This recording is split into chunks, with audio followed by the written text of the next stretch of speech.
10-minute rule motion. Jesse Norman.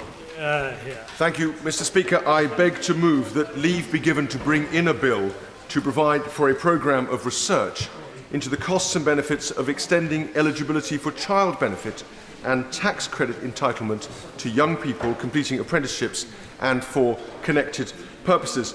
Mr. Speaker, the government has made excellent progress in increasing the take-up of apprenticeships over the last 4 years. Across England, more than 1.9 million apprenticeships have started since 2010, with the number of apprenticeships overall having more than doubled in this Parliament. In my own constituency of Hereford and South Herefordshire, between 2010 and 2014, 4,210 apprenticeships were started, compared with 2,340 in the previous 4 years, an increase of 80%.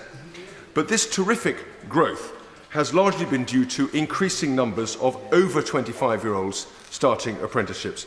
The number of 16 to 19-year-olds starting apprenticeships, of young apprentices, has remained relatively flat. In 2011 to 12, there were some 130,000 apprenticeship starts amongst 16 to 19-year-olds.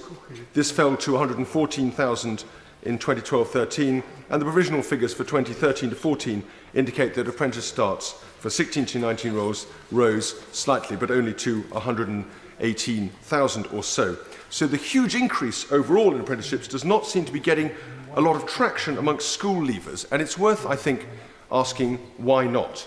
At my local jobs fair in Hereford last March, a friend who works in a local jobs club pointed out to me a serious inconsistency in the way the benefit system treats young people. If a 16 to 19-year-old stays in education, their family can continue to claim child benefit and tax credits for them. But if that same young person takes up an apprenticeship instead, they are counted as being in work, and their family can no longer claim benefits on their behalf. Now, apprenticeships clearly are work, but as the apprentice minimum wage is just £2.73 an hour, the youngest and most poorly paid apprentices will often be earning less than their family could receive in benefits for them. The minimum wage for under 18s not in apprenticeships is £3.79 an hour, rising to £5.13 an hour for 18 to 20-year-olds. So the young apprentice ends up neither receiving benefits nor earning the normal minimum wage. Of course, there are many reasons why an apprenticeship is highly worthwhile, even with the relatively low apprentice minimum wage. Many employers invest heavily in high-quality apprenticeships, and an apprenticeship serves as a stepping stone between training and full employment. But I think we must also look at what benefits are lost to the family of someone who does become an apprentice at this early age. This area is extremely complex, as the House will know, but I've checked the following numbers with the House of Commons Library. First, the family will lose child benefit. If the apprentice is the only child in the family, this will be £20.50 a week. If the family is in receipt of child tax credit, they will also lose up to a further £3,295 a year, or £63.37 a week. And indeed, they may also be eligible for loss of housing benefit. I've had it reported by colleagues. If a person aged 16 to 19 works 30 hours a week at the apprentice minimum wage, they will earn £81.90, on which they will not pay tax or national insurance. So the net effect of a 16-year-old going into an apprenticeship on minimum wage could be a drop in family income of just under £2 a week, or a little over £100 a year. How then do these young apprentices fare relative to someone who's in full-time education instead? Well, the family of a 16 to 19-year-old in full-time education will continue to be eligible for child benefit and other benefits for that child, even when that child is also in paid work. They may also be entitled to a 16 to 19-year-old bursary or the education maintenance allowance if they live in Wales, Scotland or Northern Ireland. And we must not forget that full-time education is defined as more than 12 hours a week of supervised study, when many apprentices will themselves do 7 hours a week in their own work. Mr. Speaker, I'm highly sympathetic to the government's position on this issue. It is that, and I quote, "When a young person takes up an apprenticeship, they are classed as in employment with training. From that point, benefits for the young person paid to their parents cease."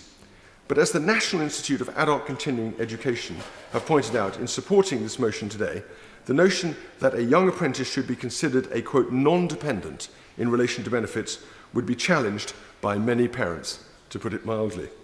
The truth is that apprentices are caught in the middle between training and employment. As the very idea of an apprentice minimum wage implicitly recognises, what matters is not the classification itself, but the human consequences for those affected by the loss of benefits and the deterrence that they face from taking up an apprenticeship as a result. This is an injustice that affects the least well-off in our society, and we need to get it fixed. And that is why I urge the House to support this motion. Yes. Order. The question is that the honourable member have leave to bring in the bill. As many as are of that opinion say aye. Aye. Of the contrary, no. I think the ayes have it. The ayes have it. Who will prepare and bring in the bill? Angie Bray, Jim Shannon, Mr. Graham Stewart and myself.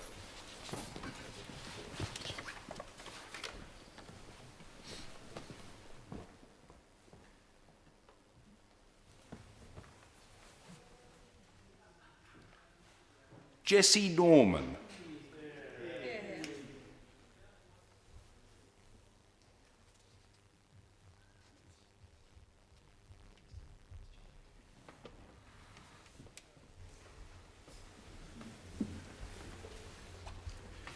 Apprenticeships Child Benefit and Tax Credit Entitlement Research Bill. Second reading what day? The 9th of January 2015. The 9th of January 2015. Thank you.